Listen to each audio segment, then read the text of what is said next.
Hey everyone, have you ever felt like you're constantly chasing happiness? Like it's always just around the corner, waiting for you after the next promotion, the next vacation, or the next big purchase? We spend so much of our lives running after this idea of happiness, thinking that if we just try a little harder, we'll finally catch it. But what if I told you the secret to true fulfillment isn't about chasing at all? What if it's about stopping? This might sound counterintuitive, but it's a core teaching in many Buddhist traditions. The constant pursuit of happiness is actually a source of our own suffering. Think about it. When we're chasing something, we're in a state of lack. We're telling ourselves, I'm not happy now, but I will be when ... This creates a cycle of desire and disappointment. We get the thing we wanted, feel a brief moment of joy, and then the feeling fades. So we start chasing the next thing, and the next, always feeling like something is missing.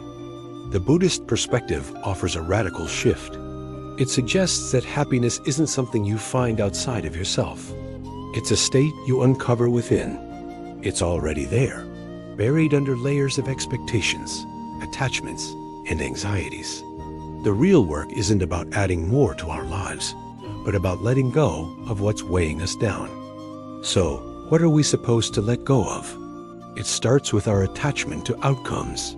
We often tie our happiness to specific results. Getting that dream job, finding the perfect partner, achieving a certain status. But life is unpredictable. Things don't always go according to plan. When we're rigidly attached to our expectations, we set ourselves up for frustration and pain. Letting go means accepting the present moment as it is, without judgment. It means finding peace in the journey, not just the destination. This doesn't mean you should give up on your goals or dreams. Ambition is great. The difference is in your approach. Instead of thinking, I'll be happy when I achieve this, try thinking, I can be content and peaceful right now while I work towards this. See the difference? Your happiness is no longer a hostage to the future. It's something you can access in the here and now. Another key thing to let go of is comparison. In our hyper-connected world, it's so easy to look at someone else's life on social media and feel like we're falling behind. We see their highlight reels and compare them to our behind-the-scenes struggles.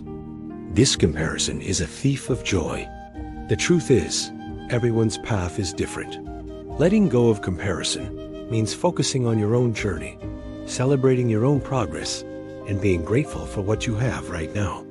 Gratitude is incredibly powerful. It shifts your focus from what you lack to what you possess. Instead of chasing what's next, take a moment each day to appreciate what's already here. The warmth of the sun, a good conversation with a friend, a meal you enjoy.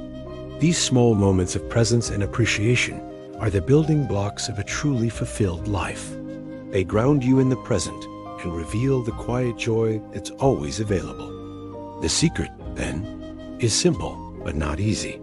It's about letting go of the frantic chase, letting go of rigid expectations, letting go of the need for external validation and the habit of comparison. When you stop running, you give yourself a chance to breathe. You start to notice the peace that was there all along. You realize that happiness isn't a destination you have to race towards. It's the ground beneath your feet. So I invite you to try it. The next time you feel that urge to chase something, pause, take a deep breath. Ask yourself what you can let go of in that moment. You might be surprised to find that the fulfillment you've been searching for is right where you are. Thanks so much for watching. If this resonated with you, let me know in the comments below. And don't forget to like and subscribe for more content on finding peace in our busy world. See you next time.